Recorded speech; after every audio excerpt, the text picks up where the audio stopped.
It's wonderful to be here, and might I just say, ma lole soifua, ma malelangi e mama, and just invite the divine creative spirits to be here between us and whoever's listening. Thank you. Thank you.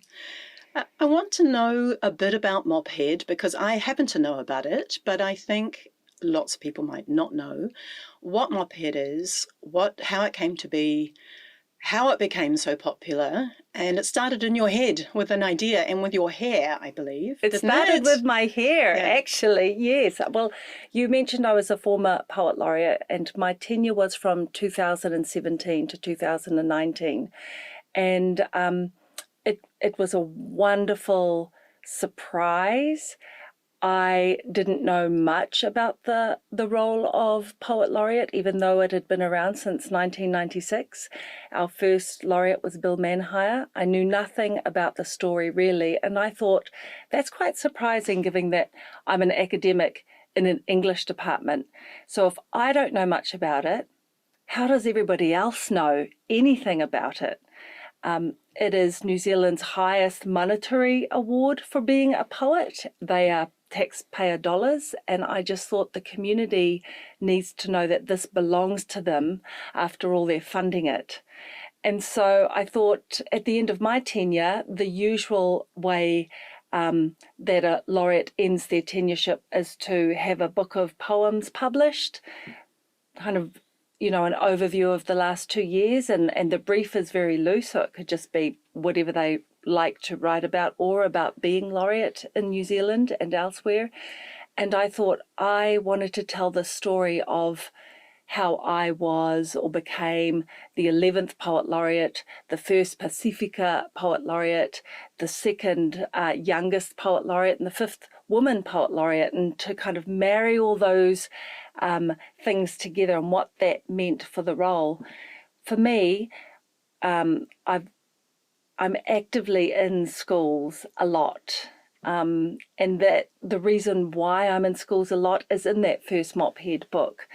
But the idea of telling the story about the laureateship through this kind of creative graphic memoir medium came about when I experienced in my body the narrative arc of the story.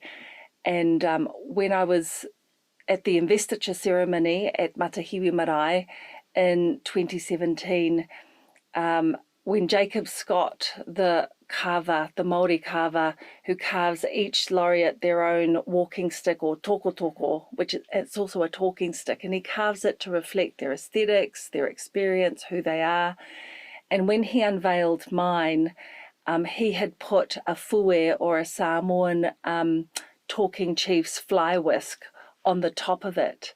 And so when he revealed it, I saw this huge walking stick carved with my story, with this huge mop of coconut sinnet fibres. And I also saw a mop, and it took me back all the way to when I was 8 and at Avondale Primary School, and teased for being a mophead with someone, for someone with massive unruly hair that I couldn't quite control. And it was a really, that was my moment. It was an epiphany. It's like, oh, so how did I get from being this, awhakasi, this mixed-blooded young girl in a very multicultural school. I am Samoan, Tuvaluan, Scottish, French, and English, with crazy hair, to, occupying this most prestigious role of being the New Zealand Poet Laureate. And I just told the story through Mophead, and she's one out of the box. It was a way also to honour how I was inspired first by the possibilities that poetry held for me in terms of giving myself a voice when I felt like I didn't have one. And in Mophead, I talk about, our informal New Zealand Poet Laureate, our New Zealand bard, Sam Hunt, who has influenced generations of people, all shapes, sizes, classes and colours and creeds. Everyone, you would have had to just simply not been here in the late 60s, 70s, To not 80s hear and about Sam 90s Hunt. to not Yeah. know about Yeah. Sam Hunt. Yeah. And so it's also an homage to him. But because he came into my school, and at the time I was 10, I just thought, I need to do that. I need to pay it forward. And so my service for the university includes college kids, prospective university enrollees. But really the emphasis is on that really young stage of transformation and transition at school, planting the seeds early, with kids in primary school and intermediate, because that's when I saw the possibility and I just wanted to pay it forward.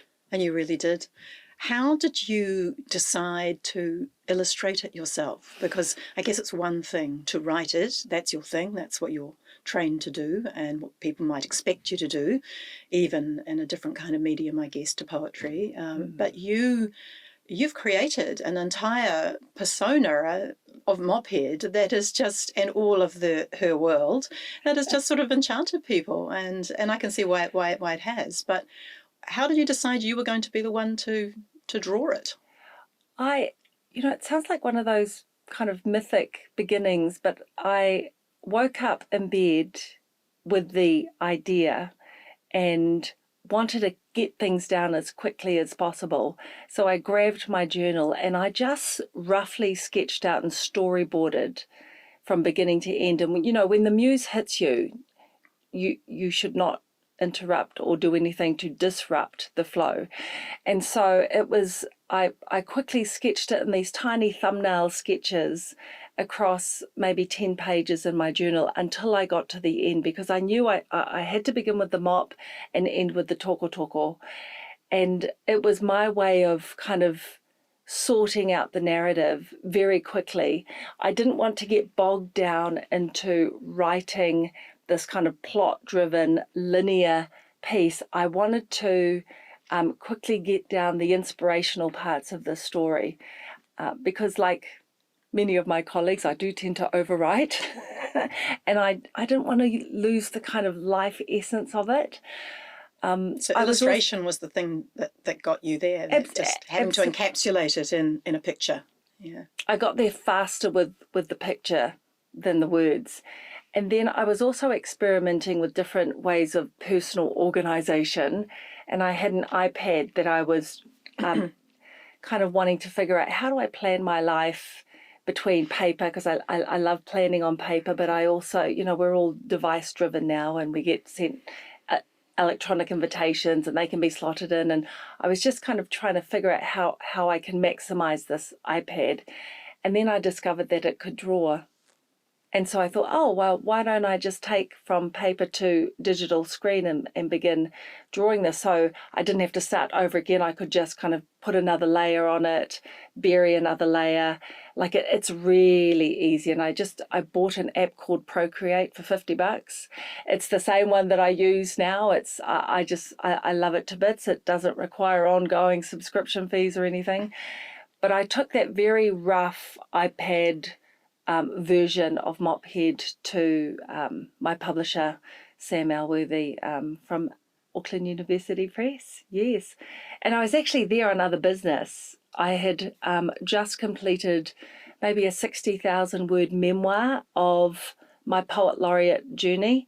And there are 11 kind of short stories, almost long flash fiction. I know that sounds like kind of a paradox, but based on each of the 11 parts of the toko toko. And so he loved the idea and wanted me to keep developing it. And so we're all kind of getting ready to sort out a book contract for the memoir, tentatively titled Toko Toko Tales from the Tusitala. Too much alliteration, I know. And then I was at the, just about to leave, and I was at the door lintel, and I turned around and I said, oh, Sam, do you want to see something crazy I've been working on? And he was like, oh yeah, come on back and sit down. And so I pulled out Mophead, the first version of it, and it was so crazy and so genre bending that it really intrigued him. And he went, you know what? This is kind of like capturing the zeitgeist of this nation at the moment. We were, yeah. it just seemed so quirky and bespoke. And Jacinda Ardern was in her term as being our first Prime Minister, first of her kind. And he's like, let's go with this. It's kind of like a moppy girl power thing. Let's see where it takes us. And so I parked the memoir and began working on Mophead, the first one. Yeah. I bet he was so glad he said that, because you've been one of his biggest sellers, haven't you? Yeah.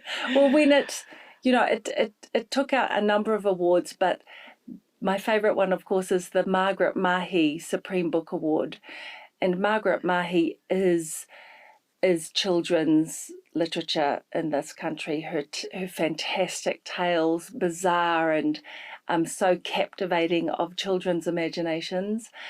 But yeah, this occupation of being what I've now kind of written critically as an academic about, this role of occupying the artist academic. It's the artist starfish academic, and the starfish looks like an asterisk, but the starfish is actually taken from one of my tattoo symbols. And in Samoan tattoo symbology, the jellyfish represents woman, and only women may wear it or have it tattooed on their body. And when I asked my tattooist why is this, she said, well, the jellyfish is beautiful to behold but deadly if stood on. This particular jellyfish, right? And so I thought, oh yeah, that belongs in the artist jellyfish academic role, where I do a lead by line. I call it a lead by line praxis, where I combine the spoken line, the written line, the drawn line with the blood line and the land line to create these decolonial spaces of empowerment by just simply telling our tales, using all of our lines. That's what Mophead is. Yeah. And it really has reached out to so many people. The Obamas have a copy. Do they? Well, they have book 1 and 2. Wow. Because the second Mophead kind of carried on that theme. We'll get to the third one in a second. The second one was all about your trip to see the Queen, is that right? And which was an exciting thing in itself that some people might not know about. So before I was New Zealand Poet Laureate, I was the Commonwealth Poet for 2016. And with that role came I was commissioned to write and perform a poem for Her Majesty at Westminster Abbey for Commonwealth Observance Day.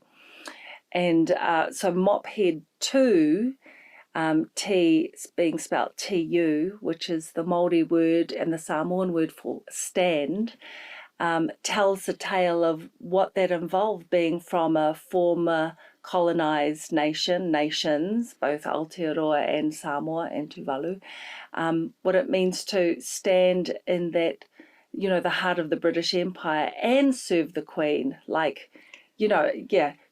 tricky. It's a tricky tension. Tricky tension and tricky politics, actually. But I decided better to represent and be in this creative space and be a bridge. The last 3 letters of Tusitala, my grandfather's name is Ala, which is the Proto-Polynesian word for bridge or pathway, that connecting thing between two things. And I use creativity to kind of embolden and empower and enrich that space. So Mophead 2 I've dubbed Colonialism 101 for kids. So and teachers love it. The feedback that I've received from teachers is that it equates. Kids know about bullying. They know about the theme of bullying through Mophead. They know about bullying in their own lives. And then they can see how colonialism was a form of bullying, of unequal power relationships between 2 sets of people or more. Yeah. You kind of got the last laugh on that one, though, didn't you? You were the one standing in that space speaking. And, opening up the conversation. Yeah, which has led to, among other things, an invitation to Buckingham Palace. I'll be in Edinburgh doing some research work on Robert Louis Stevenson, my namesake, and so I get to fly there and be hosted by Queen Camilla for the Commonwealth essay competition, one of the longest, well, they say they're the longest essay competition in the Commonwealth. Well, of course they are. There's 140 different peoples represented in the competition, and I get to be part of that awards. That's exciting. Yeah. Your royalty connections continue. Isn't it amazing? Yeah, in Mophead too, there is that scene with Harry and Meghan, where Harry stomps my toko on the ground in a playful manner and, says, "You shall not pass," aka Lord of the Rings and Gandalf's famous lines. And that stuck in my head, just like the mop. That there was something there. There was that moment of, you are joking and it is funny. But it isn't as well. And it's so not funny. And it's not. I think we have to get on to the final one now, which is What Not You Got. And that's a bit different. It's a bit of a departure in terms of its style, in terms of how kids or other people can use it, isn't it? It looks different. It's pretty cool. Yes. Well, since Mophead came out, I've been going into schools even more. I mean, I went into schools as a poet before that because they could tick several boxes with me. I was, an academic, a representative of the university. I was a woman. I was brown. I was a poet. I was accessible. So, always a big presence in schools. And I just started getting questions from kids as Mophead. And so I'd get these notes asking things from, "Dear Dr. Mophead, how do I know my poem is good?" all the way to, "Dear Dr. Mophead, how do I know I am good?" And the questions got kind of deeper and deeper, and they were so precious to me that I just collected them all. And after 2 years, I had about 2,500 scrap bits of paper, post-it notes, ripped out refill notes from kids just asking me stuff. And I took 11 of those, what I felt were representative knots, and put them in this book and devised naughty creative writing and drawing exercises to help them loosen their knots, And of course, it's couched in my own big knot, because kids' knots are adults' knots and vice versa as well. Yeah, they tend to kind of create and cause each other a bit, don't they? Yeah. And I think the sweet spot with What Not You Got, Mophead's Guide to Life, is I'm vulnerable in it because these kids have given me the gift of their own vulnerability. It's a very funny and charming book. I've just had a look at it. It's got some really cute little characters in it. I like the Yeti. Not yet, or Yeti. Is that something you said? Because it's all in rhyme as well, isn't it? It's all in Dr. Seussian rhyme. It's very Dr. Seuss, yeah. Yes. Were you inspired by Dr. Seuss? Absolutely, yeah, absolutely, so. Yes, and Spike Milligan. But I thought, in the leadership sector, in professional development, we learn about things like growth mindset. And it's like, well, I think Carol Dweck's growth mindset, which is, I can't do this yet, And I thought, well, kids need to know that too. And they need to know it in a quirky way, not a kind of serious, somber way. So I invented the Monster Yeti. With his spaghetti. Yeah. It's lovely. And how can people get hold of it? I'm sure people will want to, because it's just coming up to Christmas. Oh, absolutely. And there's going to be lots of people that want to see that under their trees. All they have to do is Google Mophead Selina. If they don't put the Selina there, they'll end up somewhere like Plumbing World. So Mophead and getting a different Selina. kind of mop. Yeah. Oh, that's great. Hey, thank you so much for talking to us, and I wish you all the best with that book. What's next? Can we quickly say? Is there anything? I'm going to finish that memoir. Good. I'm going to finish it. It's almost there. Very good. Thank you.